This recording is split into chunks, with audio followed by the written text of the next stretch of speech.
এই সংসারে প্রত্যেক মানুষ এটাই চান যে তিনি যেন ধনবান হন, আর্থিক অবস্থা তার ভালো থাকে, ওনার বাড়িতে লক্ষ্মীর আগমন হয়। কিন্তু সেটা হবে কি করে, সেটাই হলো প্রশ্ন। কেউ বলেন যে যদি পরিশ্রম করো তাহলে ধন অর্জন সম্ভব, কেউ বলেন যে যদি বিদ্যা লাভ হয় তবেই ধন অর্জন সম্ভব, কেউ বলেন যে যদি বলশালী হও তবেই সম্পন্ন থাকবে। ভালো কথা, যদি তাই হয়ে থাকে, তবে দিনমজুর সারা দিন পরিশ্রম করেন, তিনি কেন ধনী হন না? অনেকজন বিদ্বান মানুষ আছেন এই সংসারে, তাঁরা কেন ধনবান হন না?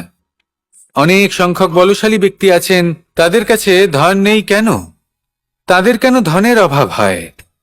আবার এমনও কিছু মানুষ আছেন যারা পরিশ্রম করেন, তারা দিনমজুর, কিন্তু তারা ধন অর্জন করতে পারেন।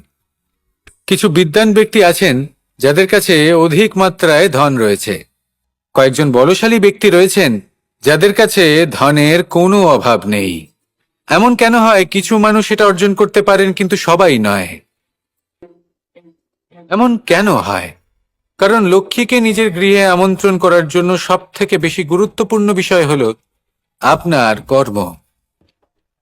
সৎকর্ম করতে থাকুন, পুণ্য করুন, তবেই গৃহে লক্ষ্মীর আগমন হবে। লক্ষ্মীর অনেক নামের মধ্যে একটি নাম হলো পুণ্য।